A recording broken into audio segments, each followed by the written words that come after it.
Alrighty, so for the first time in 6 days, I'm doing a live recording as I just got back from my Hawaii trip yesterday, and for the past couple of days, those videos that I've done were pre-recorded before I went on that 5-day Hawaii trip, and I think it's only fitting that for my first video in 6 days, I'm doing a live recording that I do a News of the Week episode and look at some of the things that I've missed in MLS, which there was a lot of things that I missed in MLS. I mean, I did mention a couple of it in my shorts that I did a couple of days ago, but there was that was maybe like just 3% of what has happened in the MLS world for the past 6 days. But first of all, let's actually talk about the first thing that I did mention in the shorts, which is MLS suspended Emmanuel Reynoso without pay for failure to report to preseason for Minnesota United. Now, obviously, this has been a big concern, and that I mentioned the season preview of where exactly Reynoso is, and that, you know, there was some optimism, at least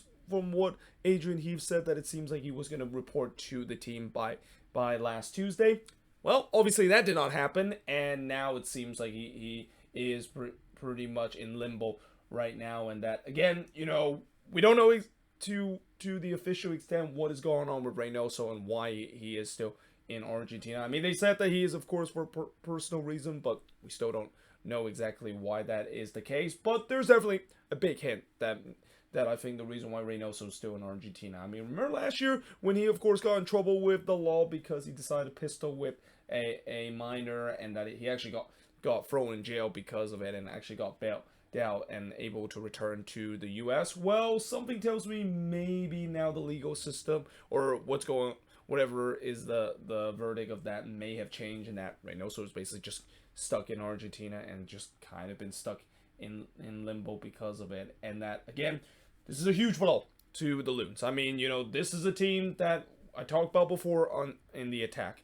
As much as there is some good attacking pieces on this team, everything basically revolves in Reynoso. I mean, everything goes toward him. He is the star of this team, and when he is not there, this attack definitely does suffer. And that, yeah, I think that is going to be something that could happen this year. And not to mention, you know, we also have the question about this defense, although, you know, as I will mention a little bit later in this News of the Week episode, they finally address a thing that has to absolutely be addressed by this offseason, which is signing a starting caliber defender.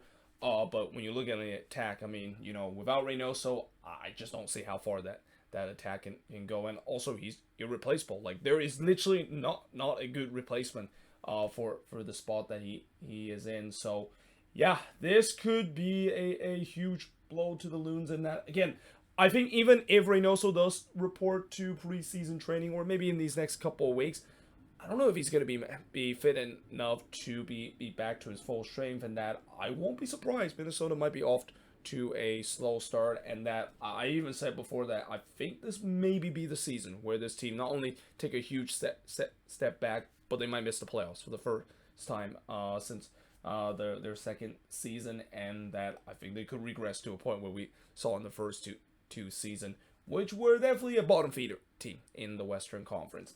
Now, the San Jose Earthquakes acquired Jonathan Mensah from the Columbus Crew in exchange for up to $500,000 general allocation money. Now, this was a very surprising move, not to the extent the fact that, you know, the Quakes, of course, decided to sign a defender, but it's also just to the fact that they actually decided to respond to something that I'm actually going to jump straight down to here, where it says the Quakes defender Nathan is out indefinitely. In fact, I forgot to put Nathan's name there, but he's basically out indefinitely after an ACL injury, and that already looked like it was doom and gloom because of the fact that Nathan has been a vital part for the Quakes, and it sucks to see him always get injured and basically been thrown to setback after setback, and now he's feel like he may be done for the season because of an ACL injury. I mean, they said it's an ACL injury, but I have a feeling it's probably a torn ACL that basically will means that his season is done before we even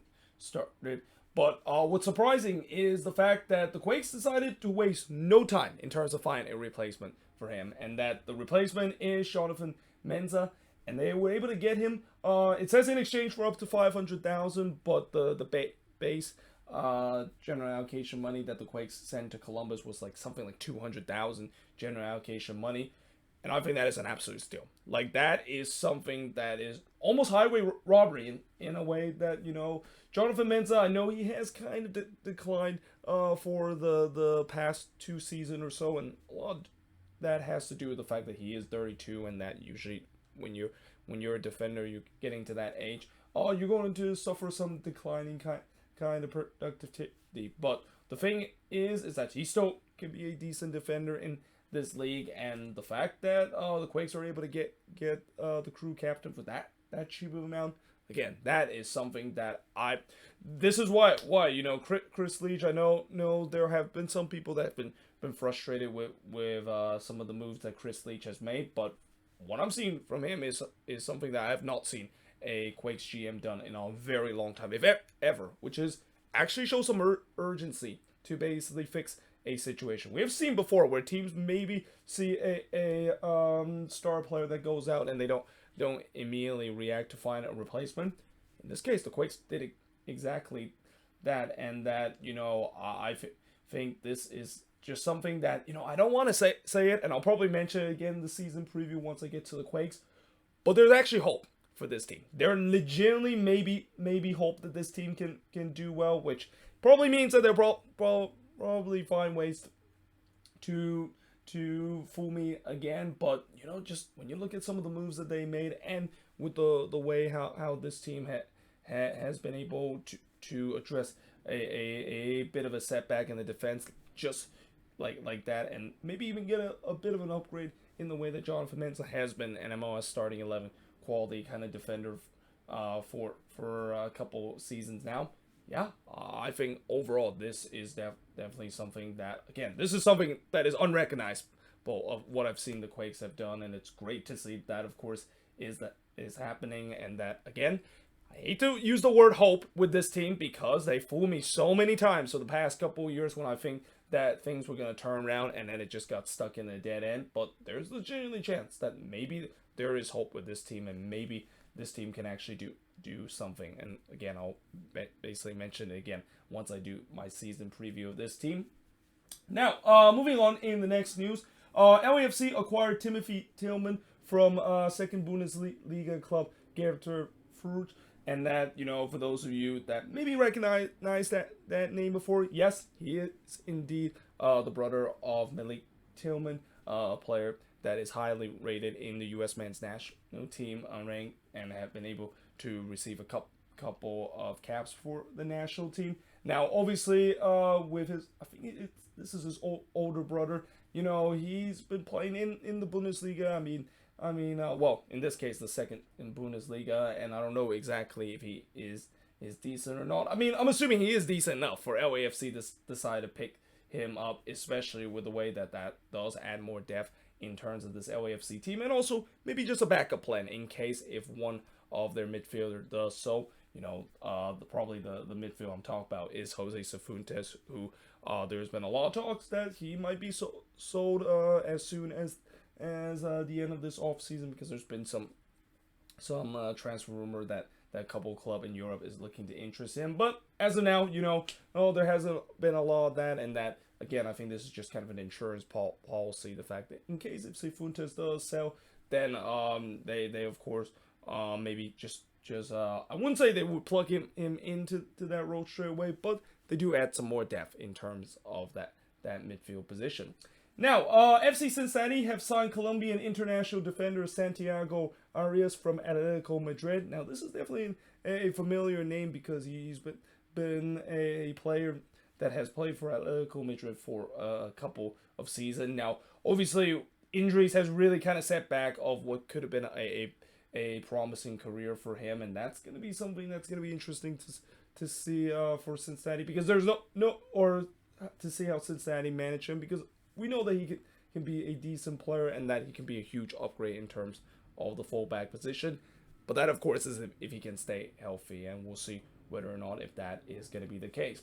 Now, CF Montreal have signed forward Jules Anthony Vincent from Royal Antwerp FC. Now, this adds another number 9 into the depth chart for this Montreal side, and I guess this is, again, just another signing, just kind of almost like an insurance policy in case Kai Kamara potentially might be leaving the team. I mean, if I'm Montreal, I feel like they should just move on from Kai Kamara. I mean, you can clearly see he does not want to be here. As much as I know I've mentioned before the fact that he's kind of happy to be with this team, but he also said that he'd rather to be somewhere else. And when someone says that, I mean, that's pretty damning, the fact that, yeah, they clearly don't want to be here. And that, again, it's also going to be interesting to see how many games Kai Kamara is going to play, because when you have an unmotivated player that is refused to play for the club, yeah, that's not going to really lead to a lot of success. So again, I feel like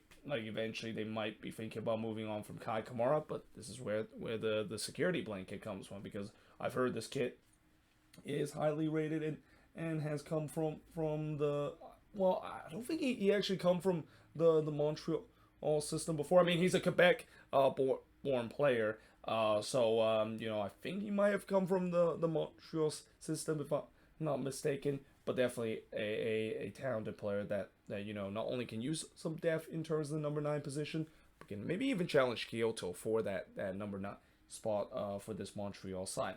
Now, speaking of number 9, Austin FC, they signed Will Bruin off of free agency, and I just feel like it's only fitting that eventually an MLS team is going to sign Will Bruin. I mean, Will Bruin has always been a player that might not be the most flashy player in the world, but he is a really good locker room present and a guy that just shows a lot of hard work and able to also come up in big moment too. And I think I know it's gonna be weird of it not seeing him wearing a Seattle Sounders jersey, because I think even though he's now moved on from the Sounders, he'll always remember as one of the great Sounders legend player, a guy that has always been able to fight through adversity and comes up big in terms of scoring big goals. And not to mention, for Austin, I feel like this is also kind of the Musa Chite or Danny Houston kind of replacement. I think that this is definitely a decent upgrade between those two players, because again, Will Bruin, he might not be a guy that maybe will wow you, maybe score like 10 or 15 plus goal, but he's a guy that when you really need a goal, he can definitely deliver that. And I think that's something that Austin would do. And especially, I won't be surprised he might be used more as a substitute role, maybe coming off the bench and score some big goals for this Austin FC team. That could be another thing that Austin could be used him for this season. But like I said, it's going to be very strange not seeing him in a Sounders jersey, because he's been with that team pretty much ever since he started playing and breakthrough in the MLS level. Now, RSL, they have signed Colombian defender Brian Vera from America de Cali. So this is a news that it's kind of not new, because this is something that I've mentioned before in the last News of the Week episode. And again, I think this could be a decent replacement for Aaron Herrera, even though, I don't think he's a direct replacement, because he played more of a fullback position. But then again, Herrera has played that fullback position for RSL before, and that I think he can be a decent player for this RSL team, and we'll see if that, of course, is the case. And then Minnesota United signed Miguel Tapias from Pachuca, and again, this goes back to what I said before, that I think they finally addressed the issue of signing a starting caliber kind of defender. Now, I know Pachuca fans have had some mixed feeling about him. They said that he's actually not as good as you think he is. For me, we'll see if that, of course, is going to be the case. And especially with the way that this team needs to get younger in terms of the back line. I mean, I don't think Dibasi and Boxo is going to be the starting caliber center back for this team for very, very long. Maybe they have 1 or 2 years left in the tank. And especially what we saw last season with this team just completely collapse after Dibasi went out with an injury. And then they basically stuck with the Boxhole and Coleman combination in that center back partnership, and that was just an absolute disaster. You knew this team had to address the back line, and that it's good the fact that they have addressed it. And then again, and I expect him to most likely be the starter alongside with Boxo, and we'll see how he's gonna do. Now, speaking of defender, Houston Dynamo signed defender Javincio Van de Kers. Now, I think this is also not a new news, since I think I mentioned it before, and I also mentioned the fact that, if you want to talk about some of the best name in MLS, I think Javincio van der Kers might have had the one of the best name. I mean, there's just something about Dutch name being awesome. I mentioned before with Orlando City when they had a guy like Sylvester van der Water, and I thought that was one of the more awesome name in MLS, and that I'm hoping he can maybe be a regular starter, because I can't wait to mention in the review talk about how Van der Kers, of course, makes some big defensive player, or maybe even one of the things that I think might be a little disappointed is the fact that he is a defender, and usually when I mention names in my season, or not season, but in my review, it's usually players that are goalkeepers that make a save, or mostly attackers make a incredible shot or even score a goal and so forth. But yeah, hopefully I'll mention his name a couple of times, and that again, we'll see whether or not if he is going to be a regular starter, because other than the fact that he has an awesome name, I don't really know a lot about this kid and whether if he is going to be a regular starter for this Dynamo team.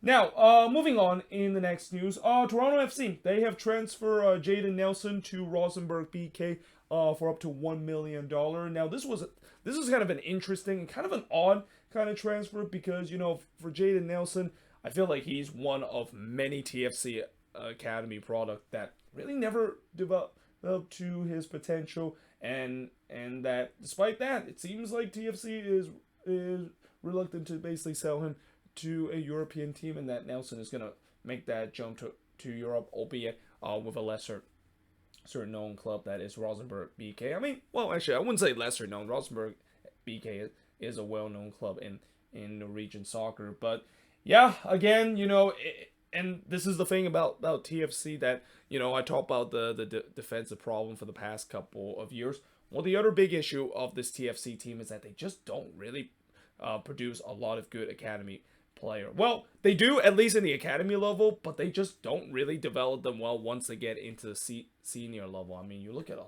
lot of players that comes out of this TFC team that, just didn't really quite work out. And I know last season, or at least for the last two seasons, they have tried their best in terms of develop those players, but they just haven't really found a lot of success. And that Jaden Nelson is just another prime example of it. And that, we'll see whether or not if he can continue to develop with another club, and this time going to Europe, because I don't know if there's actually a sell-on fee that TFC included, and that if Jaden Nelson does play well with Rosenborg BK, it could be a situation where he can maybe sell off to a bigger club, and TFC can at least get some of those sell-on fees.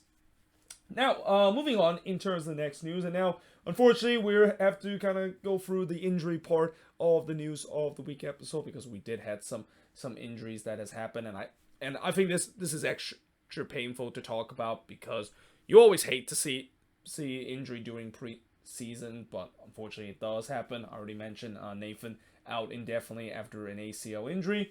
But it seems like Sporting KC also suffered the same curse with one of their defender. And speaking of curse, I mean, Courtney Ford. This guy just cannot get out of the IR table. Like, this must be his fourth or fifth season-ending injury that he has suffered throughout his career, as now it seems like he's undergo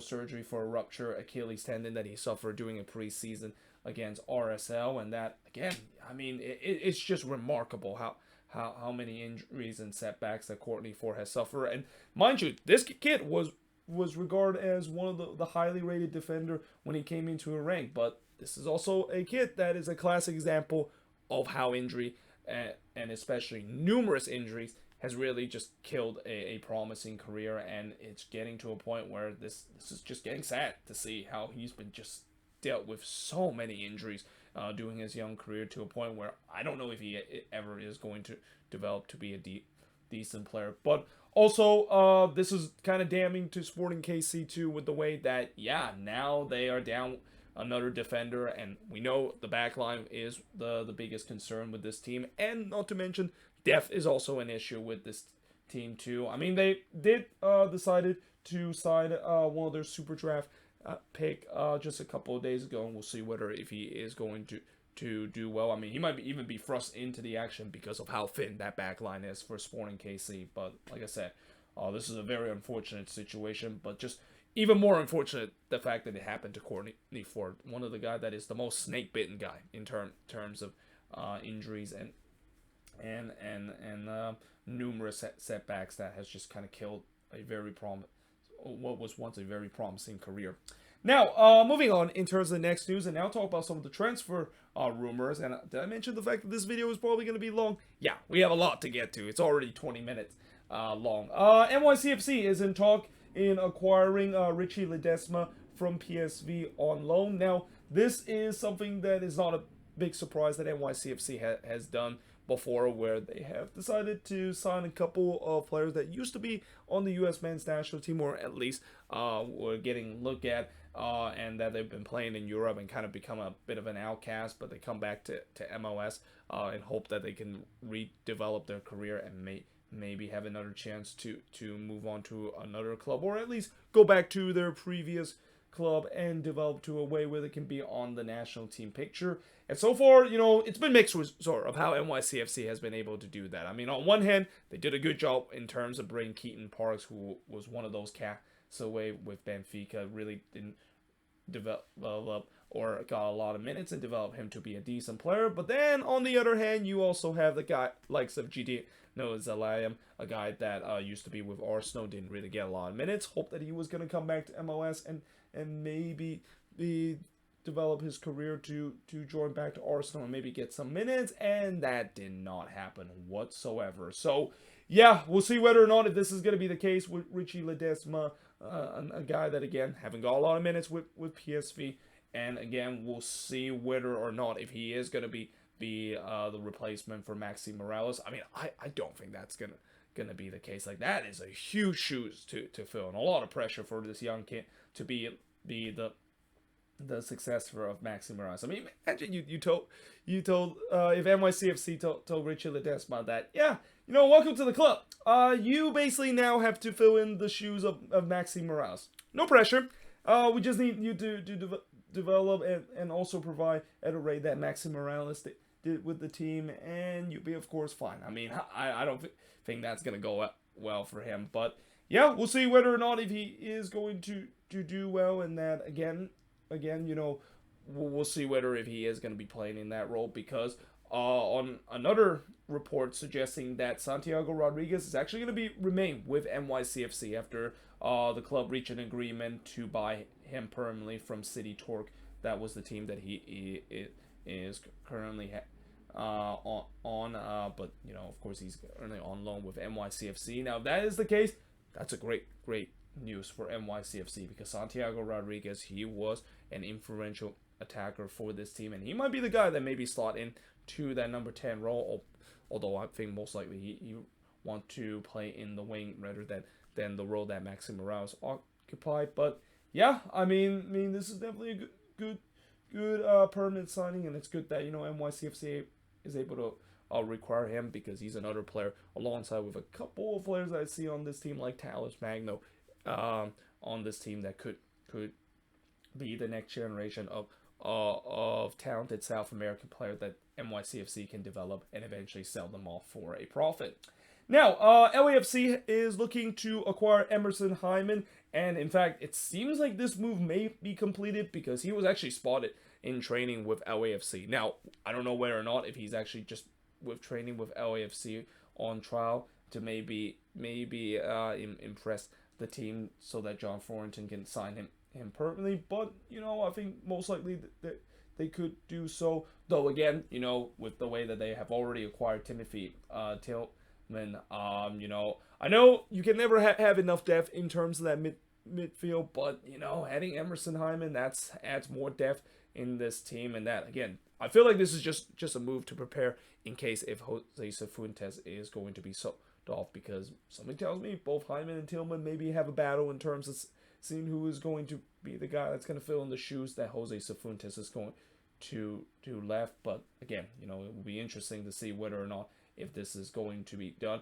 and especially for Emerson Hyman. I mean, one thing that Emerson Hyman needs to do if he wants to reach back to his potential is stay healthy.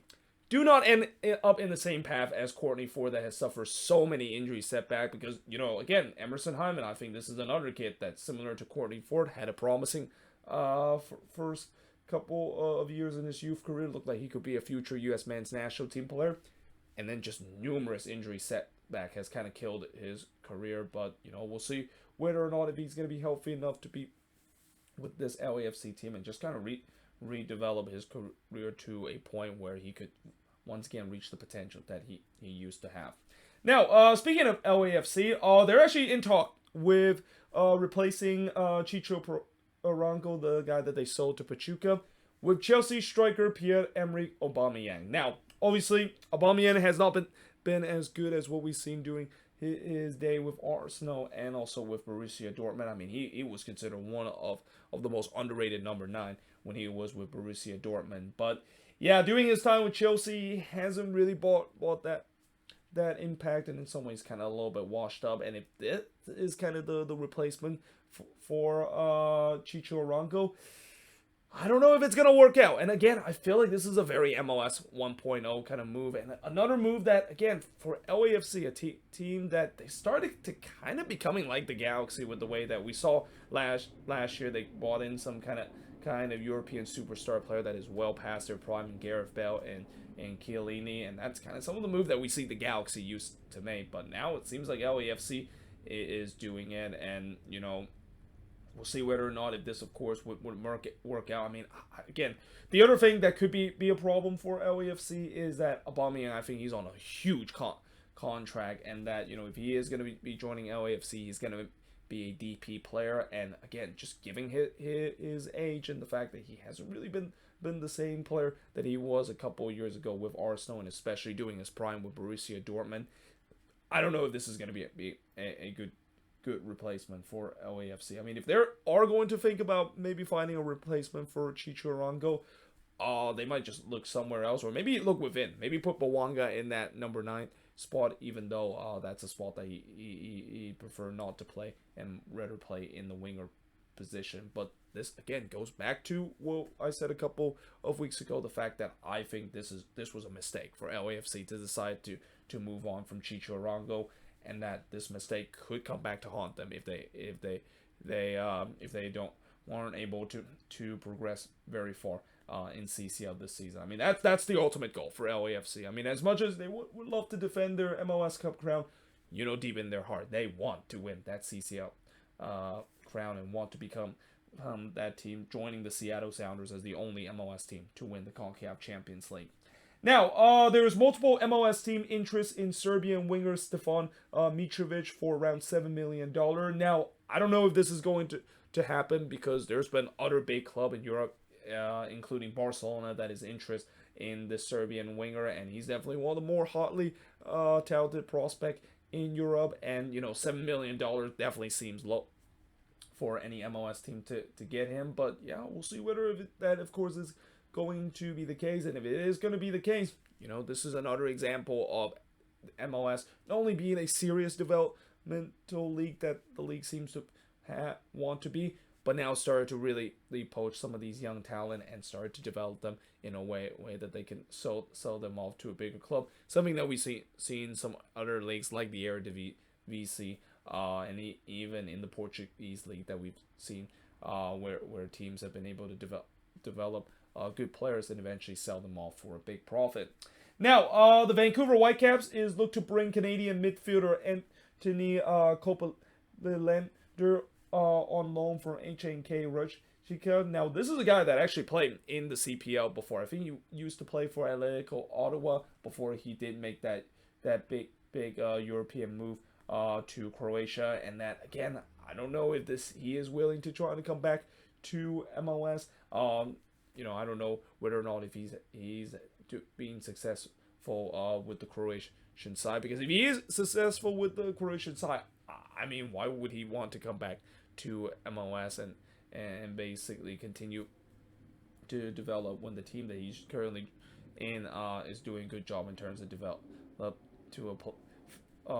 him into a player that could be decent in the future and can maybe even be on the Canadian national team picture. But we'll see whether or not if this rumor, of course, is going to be true. But moving on, in the next news and the final rumors for the past couple of days is Austin set to sign Sebastian Driussi to a new contract extension that I think it will go all the way to 2026, and that contract extension will actually make him one of the highest paid player in MLS. Now, obviously, I think this is definitely a contract extension that is well worth, because we know Sebastian Driussi, one of the best player in the league, and definitely the most important player for this Austin FC team. So you knew that they were going to break the bank to trying to retain him, and that it seems like he's going to get a huge amount of money. I mean, I feel like if Sebastian Driussi is going to get a huge amount of money, I can't imagine how much money Hani Mukhtar is going to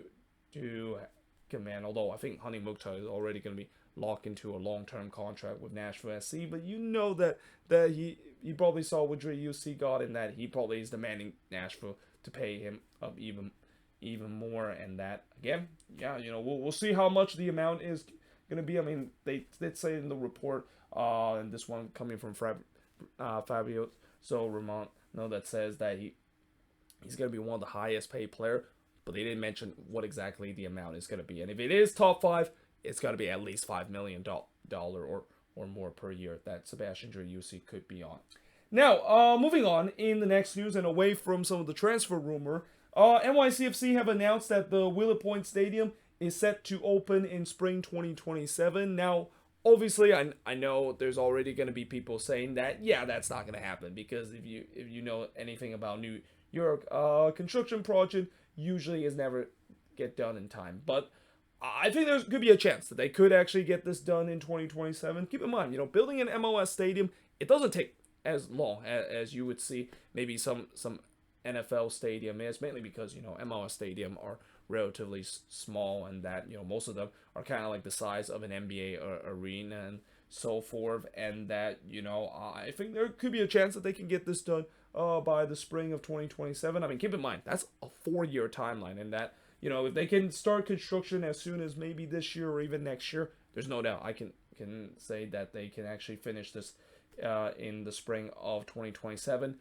Again, unless, of course, it does have some setback, though, and that, again, that's where a lot of New Yorkers will point out that, yeah, setbacks in construction project is basically going right in ham in terms of NYCFC used to suffer a second round exit before they won MLS Cup. I mean, it's just been something that has happened so often, and that, some might say that it's optimistic that their stadium might be open by spring 2027. But I think for me, I'm kind of one of the optimistic one, that I think they can get this done, and they can get this new soccer specific stadium that this team, after almost 13 years of waiting, or, well, actually it's more like 12 years, because they came in 2015, they finally able to have a soccer specific stadium.